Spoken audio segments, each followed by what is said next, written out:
have a really brief panel. I'm going to ask them to introduce themselves and tell a little bit about their story.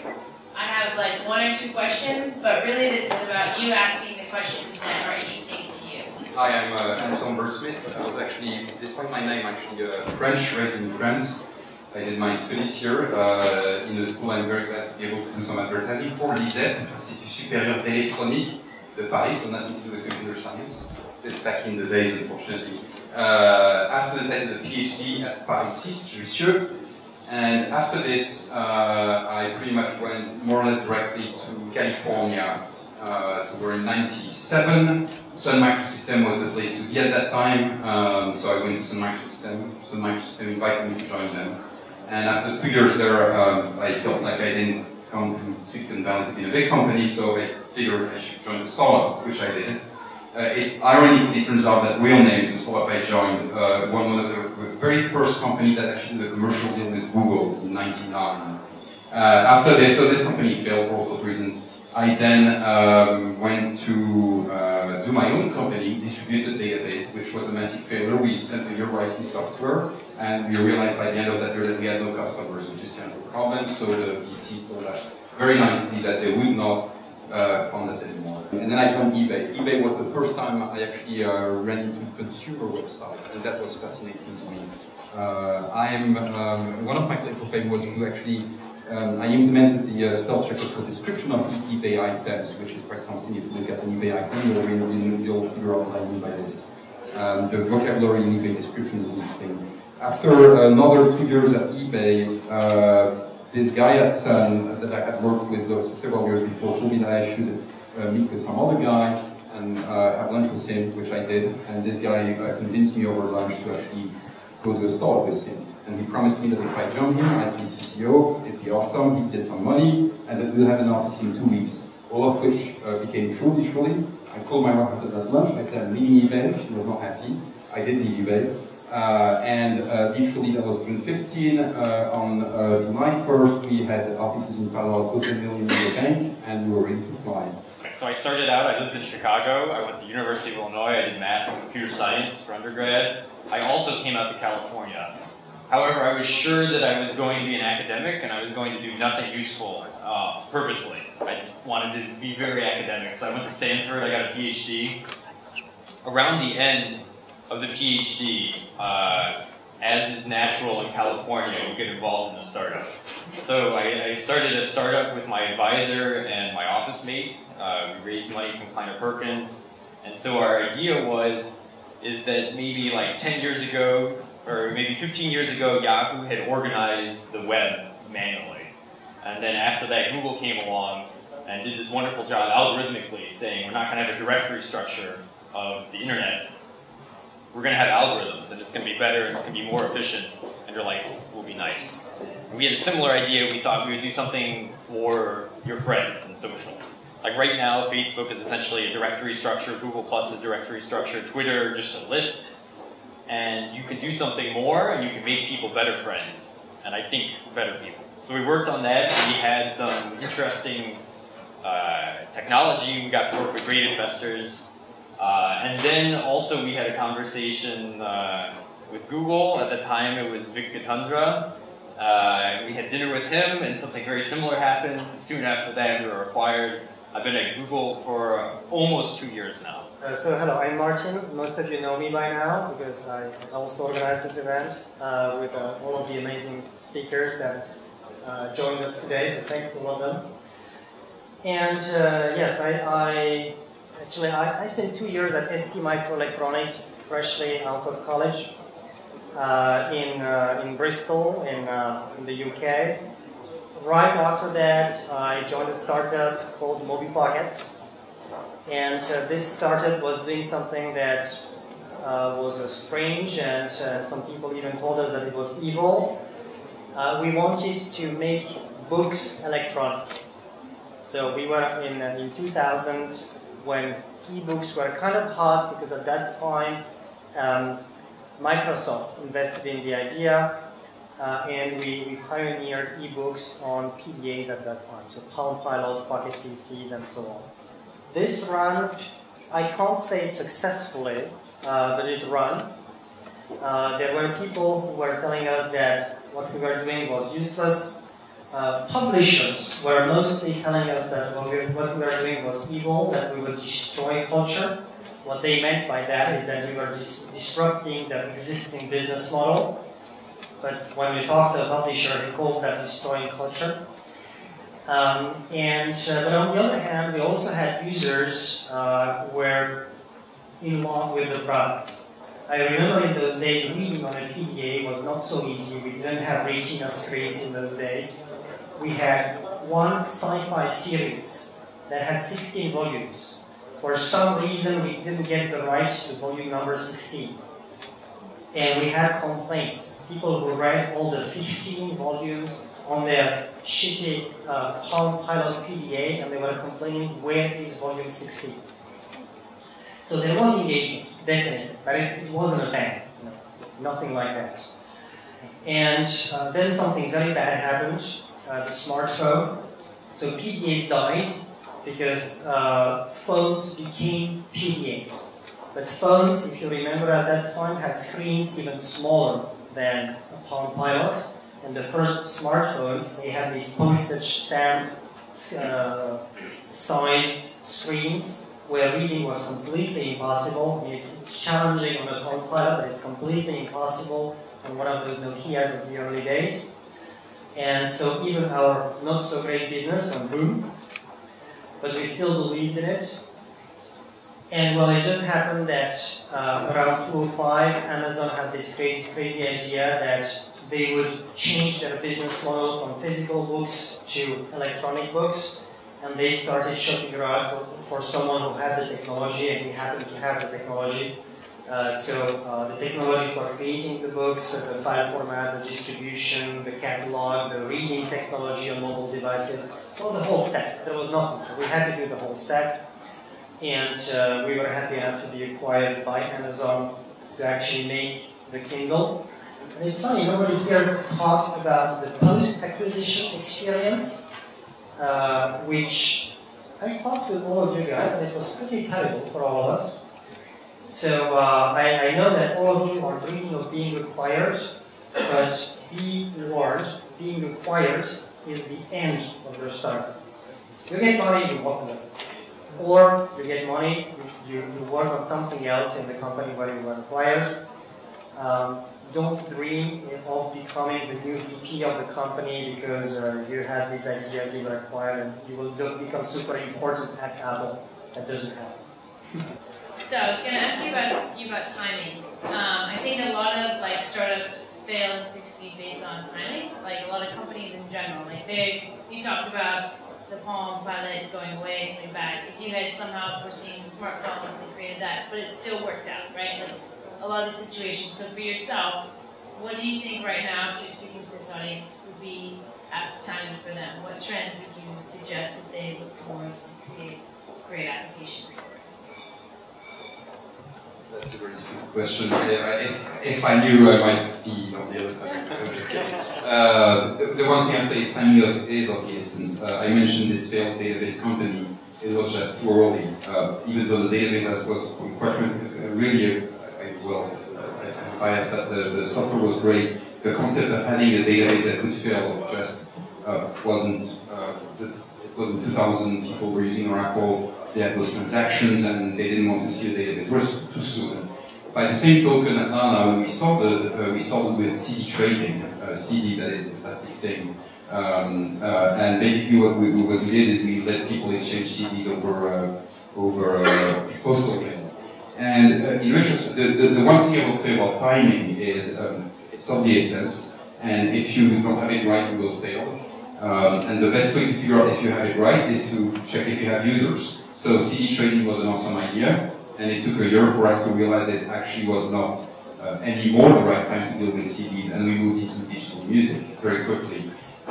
So the one thing I will say about timing is be ready to adjust. Change, if you have a sense that the time is not right for your product, too late, too soon, adjust, change. There's a time for everything, and it's really, really hard to figure out what's the right timing rather than just trying. So you talk about your advisor. So having an advisor, he kind of convinced you to go the right direction of a startup. My question is, would you have gone that direction after your PhD without him?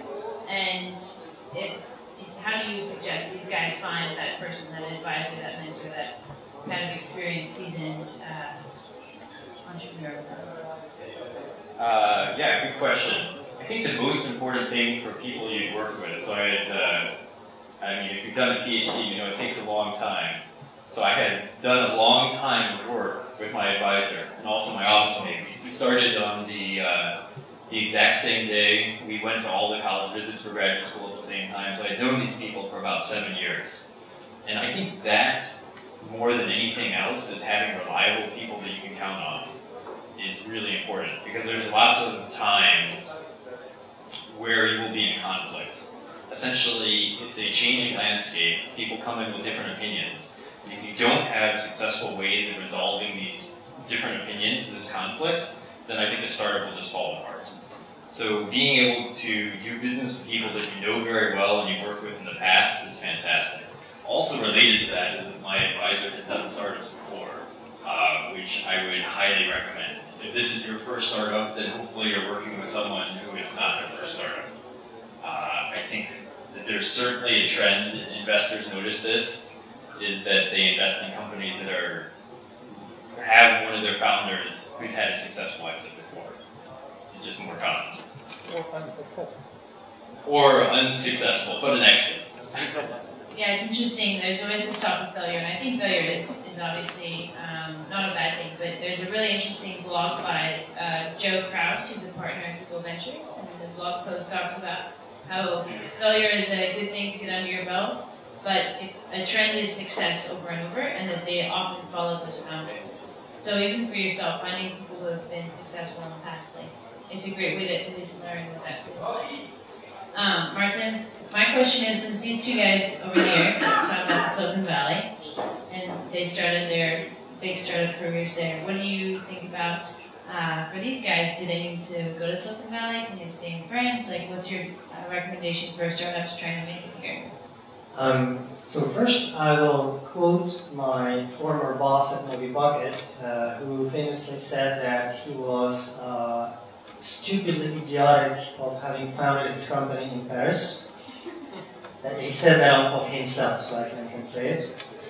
That was in 2000. And I think a lot of things have changed. And he was talking specifically about the bureaucracy. And I've seen a study last month where someone did a study of the bureaucracy you need to go through in each of the European countries to start a startup. And surprisingly, that study said, it's not me, that France was #1, bureaucracy-wise. Personally, I prefer Paris to the Silicon Valley, but that's just a personal opinion. And I guess many of you here do as well. I like Berlin as well. I spent a couple of months in Berlin. There is a lot going on there.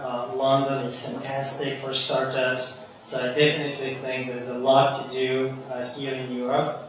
Where we are still lacking a little bit is that it is said to be easier to get financing, and especially serious financing, like a second round of financing in the Silicon Valley, because private investment is more developed there than it is here. On the other side, since I had that information, I also heard that it wasn't true because competition was fierce for those available VCs in the valley. So, community and the quality of engineers, I think you're good here. And there is something to be said also about going to the valley for the experience, the VC environment, and the emulation with the other startups. So in the end, it's your choice. But I don't think that is a bad choice. Yes, I'm Greg. I'm working on a connected device around bicycles. It's just the beginning, and I have a question. You said that failure is, you will probably face failure. Do we have to fail on purpose to get on the second startup the attention of VC and say a nice story about I failed and I stood up again and everything.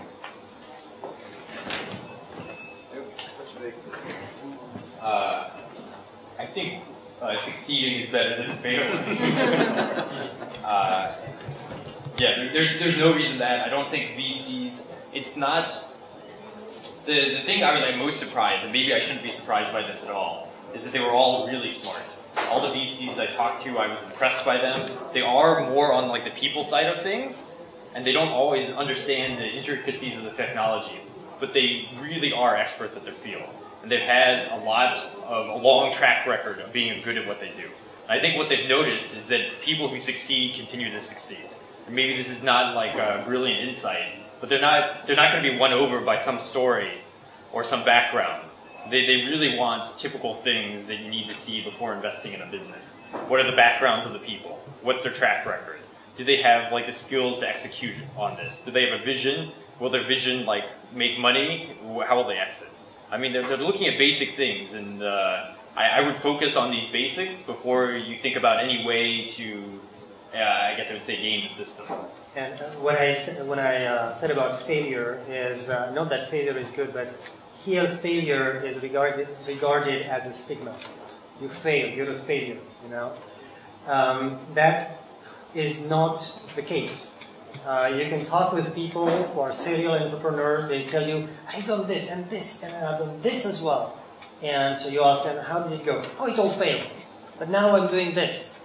And it's great. It's great. And the fourth thing might succeed.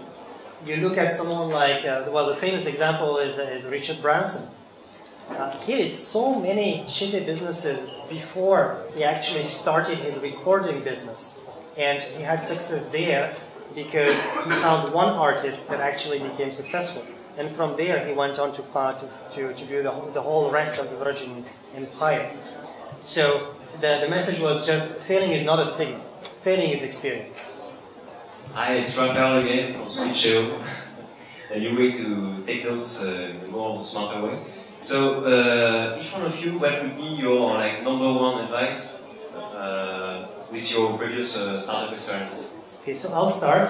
And it's going to be very different. In my experience, it was believing in what we did and sticking to it against all odds, which usually you are told not to do. You are told to pivot and be agile and so on. You know, we had all these people telling us how bad we were and how useless our product was and how it was going to destroy the earth and whatever. And we still kept going. So we kind of knew that e-books were going electronic at one point in time anyway. That was our inside knowledge, and we stuck to it. Yeah, what you said resonates a lot. Just to add that extreme optimism in the face of high probability of failure is very important. But I think for it's okay though. I think you actually need these two mindsets. My personal advice for it would be launch sooner. Whatever you're planning on launching, you need to get it out there sooner. And this is really easy advice to ignore because there's always good reasons not to launch. There's plenty of good reasons not to launch, but you should launch sooner. Whenever you're planning it, if you haven't launched yet, this is a really bad situation because you don't have any feedback on how you're doing. So launch. What Michael said before is the people we work with. Amazingly enough, this distributed startup I mentioned earlier, it was my best friend. We ended up in pretty rough shape. We've since then mended the relationship. And vice versa, when we started Lala, which was a successful one, I started with people I had literally learned I put at lunch. And I was extremely lucky that we were a different mix of people and that the relationship will grow. That helps you go through all those other problems, I think, that I just mentioned. You're going to get depressed, you're going to want to launch sooner, you're going to want to stick to what you're doing, and all of those things, if you have good friends that you can work with through all those issues, it's very helpful. Hello, Clemence. I work in an organization that finances startups and entrepreneurs in Paris. And I do have a question about timing. And your two examples are quite interesting. In your case, you say that you had to believe in what you did, and that actually you waited, but eventually it worked. And about the question for timing, you said, yeah, well, sometimes it's not the timing. So when you see it doesn't work, you should just get out as soon as possible. So I think it's often a question for startups. How long or until when do I believe in my business? And how can I understand that actually it's not working because there's no market? That's such a good question. My answer is very simple. Half your own funding. Half your own funding. So if you do your first round, when you have half of the amount in the bank account, that's the time to have a reality check. So I'll keep it at that. But you have to have very objective return. It's really, really hard to give up on something you spend so much patience to. It's really hard to decide that it's not working and it's time to adjust. Half the round of funding. So in my case, the funding, I'm not going to say it wasn't a problem. The funding was a problem. But we were operating at such a small scale. We were a microscopic company. Actually, we were at the maximum of 17 people at the height of the web bubble. And in late 2000, so like fall 2000, the VCs said, shut it down, we're walking out, and so on. We fired everyone, we remained with only 5 engineers, and from there on we sailed, but on a slow pace. So the founders could find some money, and we started making some money, little revenue, which was kind of enough to get us through 5 years of slow pace sailing. So we didn't have that reality check time. We are out of money. What do we do now? You know? In our case, the real reality check was that we had customers, not many, but those customers seemed to be pretty engaged with us. They were paying customers. They were paying, in average, $10 per book. So not pennies, but $10 for every book, and they were coming for more books. We didn't have enough of them, we didn't have the numbers we wanted, but those who were in, those who we managed to convince, they were convinced. They wanted more. So that's kind of what get us going. That we had this small but very, very believing and active customer base. Hi, I'm Tim.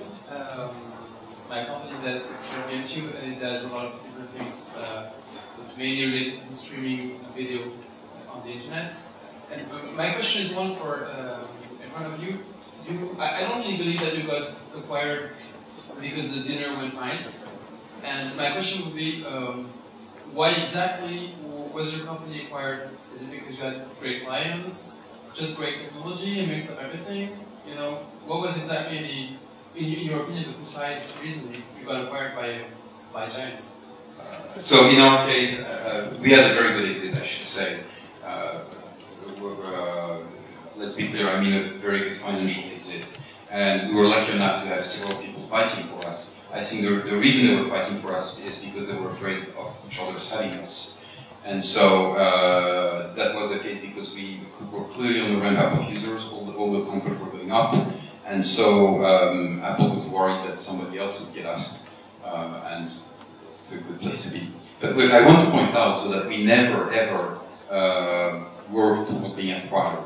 We always work toward building the best product. Always, consistently. Always toward building the best product. It's a good question. I think one of the most important things is that you need to think about why you're doing this. So some of the advice I got early on is it's better to be a missionary than a mercenary. And it's kind of like a funny thing, but if you're in it just for the exit, not saying that you shouldn't think about that ever, but if you're in it, you'll be kind of an unhappy person. I personally think this is true, is that you need to consider things not just in the context of business, but in the context of life. And the reason that I worked on it was, because I believed in the mission. And I think, acquisitions have like a lot of different factors going into it. But companies do recognize people who are in it with true passion. And I think a lot of the times that's what they look for, in addition to passion from the users. And so my advice about acquisition in general is keep your eyes on the true target. Don't even really think about acquisition. Well, in our case, it was I would say lower keen on that. So Amazon Jeff Bezos had this idea that he wanted his book business to become an e-book business.